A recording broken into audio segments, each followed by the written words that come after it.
Kasus ledakan di SMA Negeri 72 Jakarta yang menyebabkan 96 orang luka-luka menyisakan pertanyaan soal motif terduga pelaku. Temuan sementara polisi, terduga pelaku merupakan salah satu siswa yang kini telah ditetapkan sebagai anak yang berhadapan dengan hukum. Kapolda Metro Jaya Irjen Asep Edi Suheri bilang, anak yang berkonflik dengan hukum bertindak secara mandiri tanpa terikat jaringan teror manapun. Dari pemeriksaan saksi-saksi, diketahui pelaku merupakan sosok yang tertutup dan jarang bergaul. Terima kasih Bapak Kapolda. Diketahui merupakan seorang siswa SMA aktif yang bertindak secara mandiri dan tidak terhubung dengan jaringan teror tertentu. Berdasarkan keterangan yang kami himpun, ABH yang terlibat dalam kasus ledakan ini dikenal sebagai pribadi yang tertutup, jarang bergaul, dan dia juga memiliki ketertarikan pada konten kekerasan serta hal-hal yang ekstrim. Penyidikan polisi juga menemukan dorongan terhadap perilaku anak berkonflik dengan hukum tersebut, sehingga memicu aksi kekerasan di sekolah Jumat pekan lalu. Di antara dorongan tersebut, ia merasa sendiri dan tak ada tempat untuk bercerita keluh kesahnya baik di sekolah maupun keluarga. Yang kami peroleh dari hasil penggalian keterangan maupun petunjuk-petunjuk yang ada, bahwa yang bersangkutan anak berkonflik dengan hukum ini terdapat dorongan untuk melakukan peristiwa hukum tersebut. Dorongannya di mana yang bersangkutan merasa sendiri, kemudian merasa tidak ada yang menjadi tempat untuk menyampaikan keluh kesahnya, baik itu di lingkungan keluarga, kemudian di lingkungannya itu sendiri maupun di lingkungan sekolah. Ini yang menjadi perhatian kami juga bersama dengan KPAI.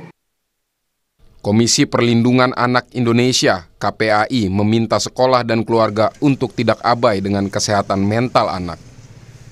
Selain itu, meski belum dipastikan ada perundungan, KPAI mengingatkan sekolah untuk meningkatkan perlindungan keamanan anak, termasuk memperkuat penerapan tim pencegahan dan penanganan kekerasan di satuan pendidikan.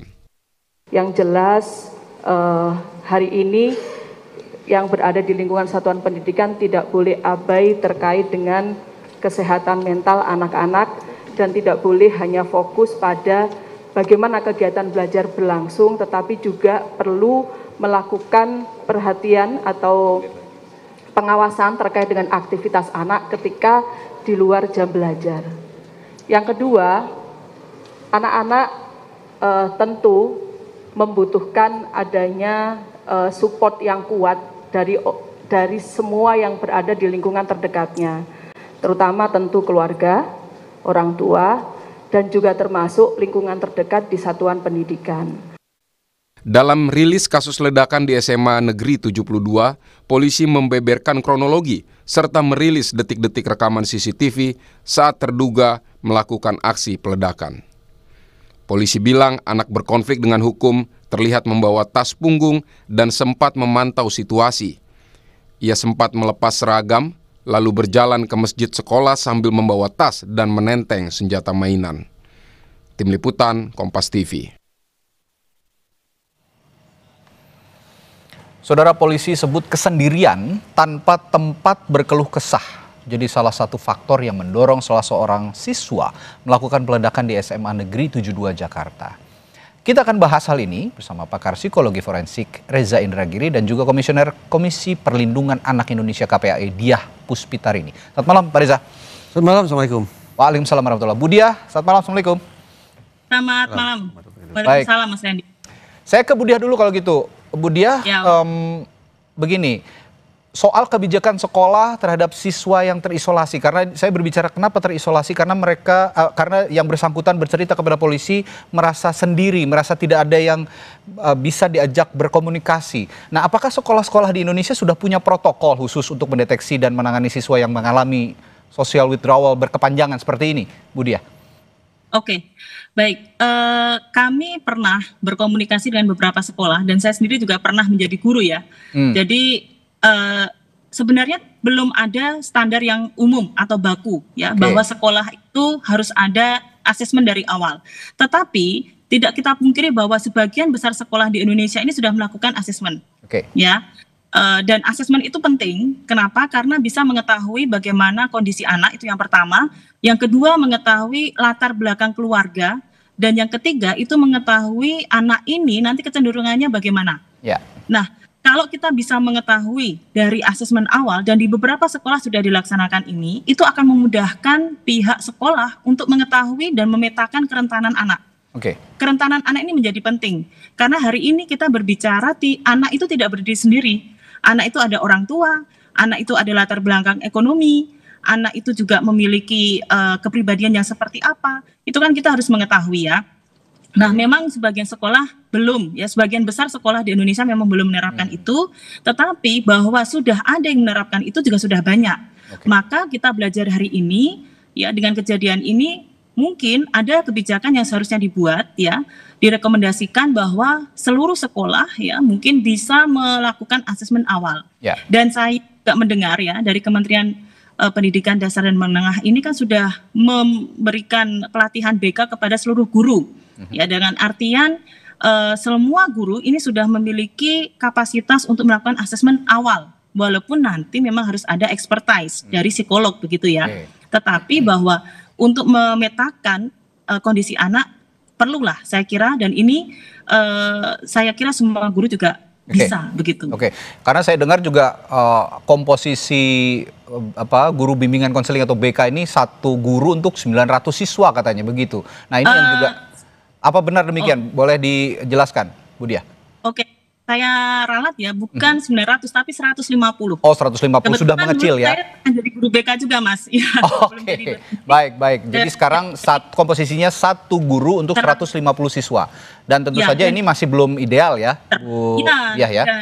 Dan begini, kemarin waktu hari Minggu ketika kami datang ke sekolah, saya datang ke sekolah, itu kan saya tanya juga berapa jumlah guru BK di SMA 72. Ternyata guru BK ada 3. Untuk 780 siswa. Nah, ini kan kurang, Mas. Kalau taruhlah satu orang guru BK kan seharusnya 150. Nah, 3 guru BK itu semestinya mengampu 450 anak. Sementara di sekolah itu ada 780. Berartinya ada kekurangan guru BK di situ.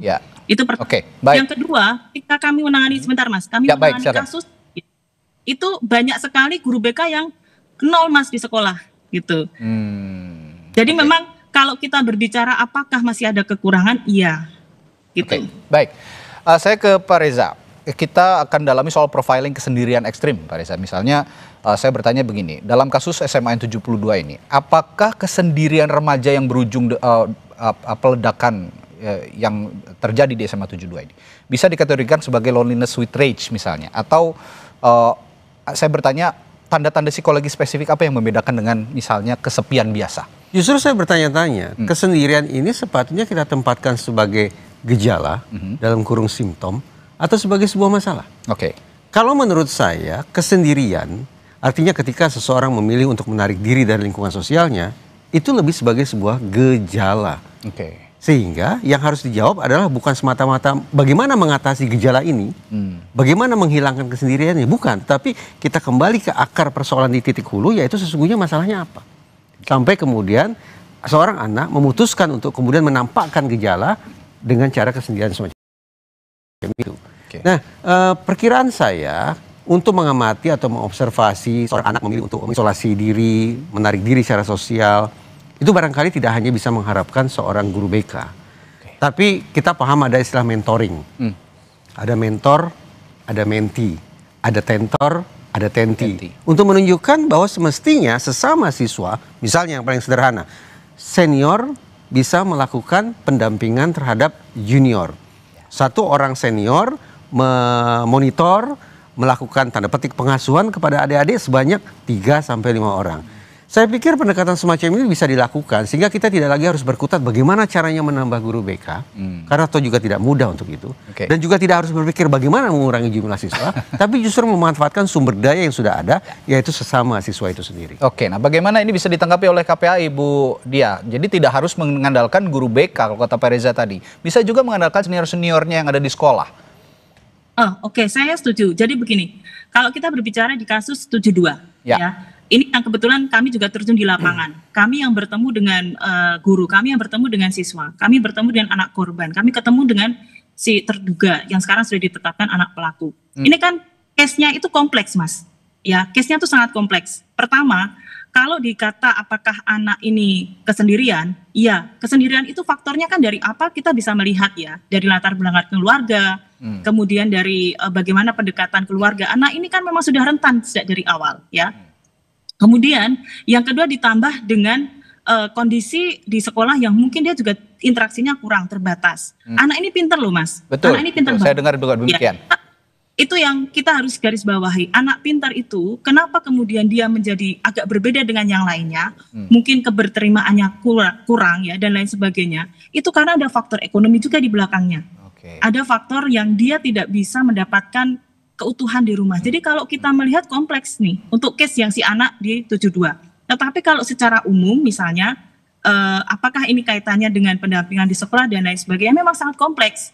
Saya katakan ini melihat anak itu pertama saja ini sudah bahwa ini sudah kompleks nih anaknya gitu ya.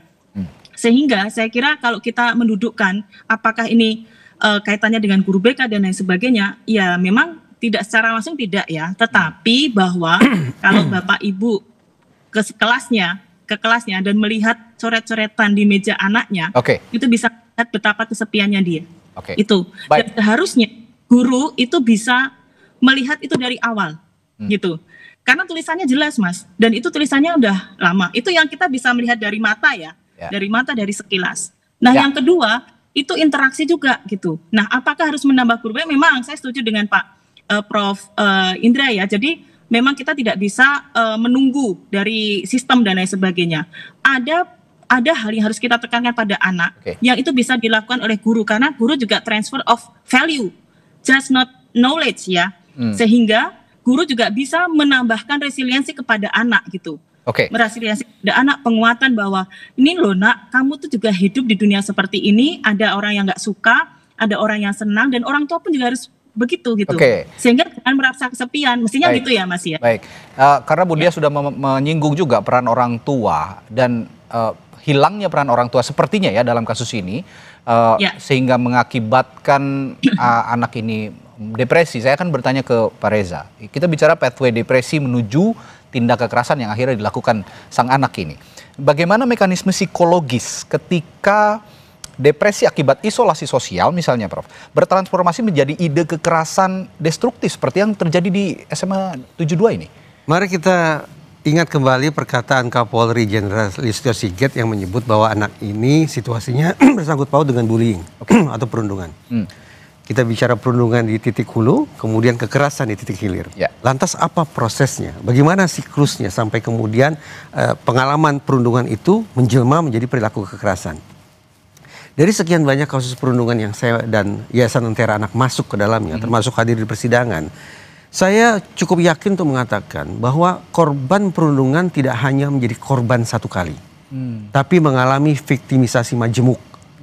Viktimisasi pertama, dia alami ketika dia menjadi sasaran perundungan teman-temannya. Dilecehkan, direndahkan, dihina-hina, disakiti, dan seterusnya, yang sifatnya berulang.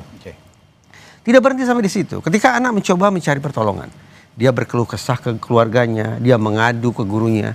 Pihak-pihak yang semestinya memberikan pertolongan justru mengeluarkan kalimat-kalimat klise yang memojokkan anak lebih jauh lagi. Tenang nak, sabarlah, maafkan, coba berteman. Ini situasi yang wajar, waktu akan mengobati dirimu. Kalimat-kalimat yang terdengar indah tapi sekali lagi justru memojokkan. Sadar tidak sadar, pihak yang memberikan pertolongan seharusnya tapi justru melakukan viktimisasi kedua. Berlanjut lagi. Anak mengambil inisiatif, konon polisi sahabat anak, begitu kan sebutannya ya. Jadi anak mencoba memberanikan diri untuk melapor ke polisi. Sebagian polisi mungkin mengatakan laporan di kantor sudah sangat banyak. Sementara boleh jadi ini situasi pertemanan biasa, secara salah kaprah dianggap seperti itu. Sadar tidak bahwa ternyata otoritas penegakan hukum dengan pola respon seperti itu melakukan viktimisasi ketiga. Viktimisasi majemuk membuat anak akhirnya berpikir, sekaligus menarik simpulan, ternyata saya hidup sendirian. Tidak ada pihak lain yang bisa saya andalkan. Jalan keluar harus saya cari sendiri. Karena sensasi menjadi korban itu sedemikian menumpuk, kesedihan, kepedihan, ketakutan, sekaligus kemarahan itu menggumpal sedemikian rupa, maka cara mengatasinya adalah dengan melakukan kekerasan dengan bobot yang setara. Sehingga kita bisa bayangkan, dalam kasus di SMA ini, Mas, kok bisa-bisanya ya dia sampai melakukan kekerasan yang sedemikian ekstrim gitu kan? Tidak terbayang sebelumnya. Walaupun kekerasan bagi saya dilakukan oleh korban-korban bullying itu jamak gitu. Nah, kita bisa tarik kesimpulan sekarang. Kekerasan dengan skala yang masif seperti itu tak lain tak bukan adalah cerminan dari gumpalan kemarahan, gumpalan kesedihan, gumpalan ketakutan plus gumpalan perasaan sepi yang juga setara bobotnya. Dari viktimisasi tadi, dari viktimisasi tadi ditambah lagi ada peran yang lain.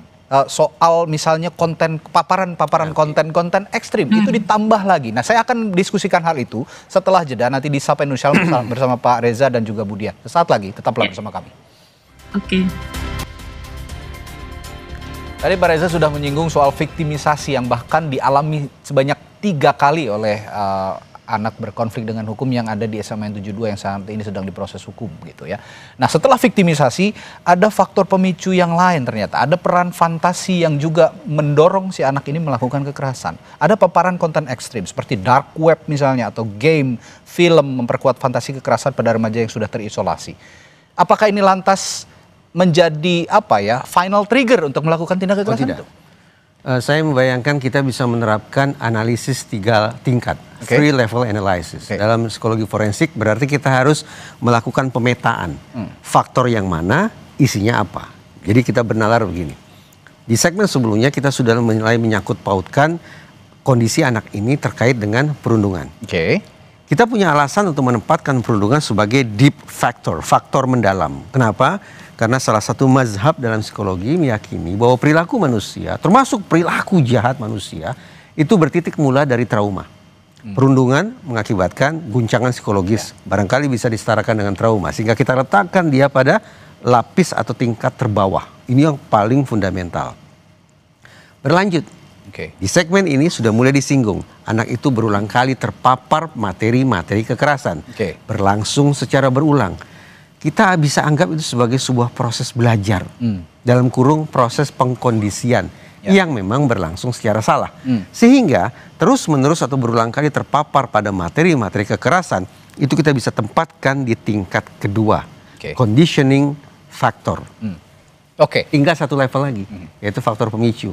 Pertanyaannya, kenapa anak itu memilih waktu di situ dan tempat di situ untuk melancarkan aksi kekerasannya? Ya, ini harus diinvestigasi. Apakah pemilihan tempat dan waktu semacam itu mengandung muatan simbolik tertentu, ataukah lebih pada pertimbangan taktik belaka bahwa pada jam tersebut di tempat seperti itu sekali gebrak sekian banyak korban bisa langsung jatuh. Itu yang dipelajari tentunya dari dark web, game dan film mungkin saja, dan itu didalami oleh polisi tentu saja yang bisa menjawabnya nanti. Bu Diah, saya juga karena tadi juga menyinggung soal orang tua, faktor internal yang sudah disinggung oleh Pak Reza tadi soal tanggung jawab orang tua. KPAI memandang orang tua seperti apa yang paling rentan dalam tanda kutip kehilangan anaknya dalam kesendirian hingga berujung kekerasan seperti ini? 1, orang tua yang tidak utuh itu sudah sama saja dengan pengasuhan yang rentan. Artinya kalau di dalam kasus ini kan si anak ini tinggal dengan ayah tanpa saudara dan kemudian ayahnya juga bekerja. Sehingga ya, dia menghabiskan waktu sendiri, kemudian dia lebih suka dengan dunia maya. Nah, yang kedua, yang kalau saya ingin menyampaikan, selain anak ini pinter, Pak Prof. Reza, anak ini juga saya kira dia punya cara di mana dia punya keinginan untuk self esteem. Self esteem itu lebih pada pembuktian dirinya, gitu ya. Pembuktian dirinya bahwa oke, dia dibully, oke dia sendiri, oke dia tidak ada teman bicara, barangkali begitu ya. Kalau kami menangkap, dan cara membuktikannya dengan ini loh, seperti ini. Kenapa? Kami melihat, makanya kami meminta ada apsifor nih yang mendampingi, bukan hanya psikolog biasa. Karena kami khawatir, Mas, di self esteem ini itu di beberapa kasus, mohon maaf, anak mengakhiri hidup yang kami dampingi selama 3 tahun ya di KPA. Ini rata-rata memang mereka korban bully, mereka kesepian, mereka tidak tahu cara keluar dari masalah. Terus akhirnya mereka ingin self esteem, membuktikan dirinya dengan cara, nih loh aku bisa melakukan ini. Begitu. Nah di kasus ini pun kami juga khawatir ada ujungnya. Ujungnya selain self esteem, pembuktian diri adalah suicide. Jangan sampai tapi ya, kita berdoa juga ini ujungnya jangan sampai terjadi. Karena kita belajar di ledakan kedua, Mas. Di ledakan kedua, di mana anak itu ledakan sendiri ya, yang berbeda tempatnya dengan di pertama gitu. Jadi itu yang sebenarnya kami sampaikan, kenapa KPAI meminta apsifor, karena itu yang kami khawatirkan. Dan kalau sudah mencoba perilaku ini, itu khawatirnya akan berulang gitu. Kita kan tidak tahu, dan anak saat ini kondisinya masih terbatas loh Mas informasinya. Tetapi kan tim itu sebenarnya bisa menganalisis. Kalau kami hanya belajar dari yang sudah-sudah tuh khawatirnya begitu. Dan ternyata di kedua itu sudah upaya yang dilakukan oleh anak. Baik, dan saya yakin anak ini dalam kondisi terpuruk saat ini, sehingga saya setuju jika ada restoratif justice yang diterapkan terhadap anak berkonflik dengan hukum yang terjadi di SMA N72. Terakhir saya ke Pak Reza. Bicara soal rehabilitasi versus hukuman, ini kan dua hal yang berbeda tapi sepertinya harus sama-sama berjalan bersamaan gitu. Dari sudut perspektif forensik, Prof. Remaja pelaku seperti ini lebih cocok direhabilitasi psikiatri forensik atau cukup hukuman pidana biasa kira-kira? Kita sepakat tidak bahwa ternyata anak yang kita sebut sebagai anak berkonflik dengan hukum dalam kurung pelaku ini ternyata adalah sekaligus korban. Sepakat tidak? Sepakat. Implikasinya apa? Ada dua. Pertama, mari kita insafi bersama ketika seorang pelaku pidana pada saat yang sama juga menyandang status sebagai korban, apalagi korbannya juga majemuk, maka sudah sepatutnya dia mendapat peringanan hukuman. Pertanyaan saya, apakah publik bisa menerima logika semacam itu? Perkiraan saya, karena saat ini masih pada fase marah, takut, apalagi dendam, korban dan seterusnya, maka saya bayangkan terutama keluarga korban akan murka. Tapi sekali lagi, ayo kita bernalar bahwa setiap pelaku pidana yang sekaligus menyandang status korban, maka status korban itu bisa menjadi hal yang meringankan hukuman.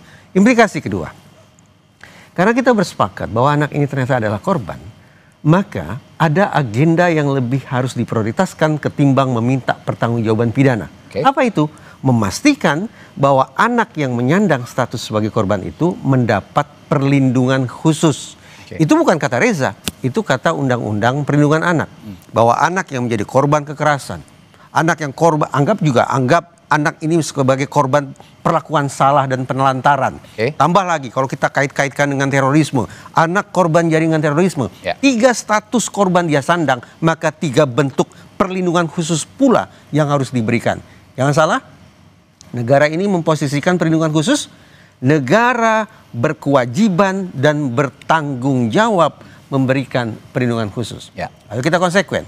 Karena kita ingin menegakkan peraturan, patuh pada peraturan perundang-undangan, maka sebelum saya menjawab pertanyaan Mas tadi tentang bagaimana meminta pertanggungjawaban pidananya, ada agenda yang harus didahulukan, yaitu memastikan anak ini terpenuhi perlindungan khususnya. Mudah-mudahan Ibu Dia dan teman-teman di KPAI bisa memastikan itu terrealisasi. Saya yakin juga Ibu Dia punya perspektif yang sama. Singkat Bu Dia. Terakhir, jadi ini sesuai dengan pasal 59A Undang-Undang Perlindungan Anak ya, dan itu amanat memang kami harus memastikan itu. Yang pertama, anak ini memang prosesnya harus cepat. Kalau memang nanti di proses hukum, itu pun harus cepat. Yang kedua, harus mendapatkan pendampingan psikososial. Yang ketiga, itu harus mendapatkan bantuan sosial, dan yang keempat, itu juga harus mendapatkan perlindungan hukum. Dan sudah diatur, betul Pak Reza, sudah diatur di dalam Undang-Undang Perlindungan Anak di pasal 64 ataupun Undang-Undang Sistem Peradilan Pidana Anak. Jadi tidak usah khawatir bahwa kita memastikan itu Pak Reza dan semuanya saja. Kemudian kami juga memastikan bahwa anak ini tidak mendapatkan intimidasi ataupun juga identitasnya tersebar ya, karena itu ada juga di dalam Undang-Undang Perlindungan Anak. Oke, saya tambahkan sedikit, selain perlindungan khusus mungkin juga ada pembinaan khusus, karena tadi sudah kita sepakati bersama, sudah kita ketahui bersama bahwa anak ini adalah anak yang cerdas, anak yang berpotensi menjadi seseorang di kemudian hari, sehingga negara bisa hadir untuk memberikan perlindungan dan pembinaan, untuk apa? Untuk kemudian hari bisa berguna juga untuk negara. Baik, terima kasih Pak Reza Indragiri sudah hadir di studio, dan juga Bu Diah Puspitarini dari KPAI. Selamat malam, sampai jumpa lagi. Assalamualaikum. Waalaikumsalam warahmatullahi wabarakatuh.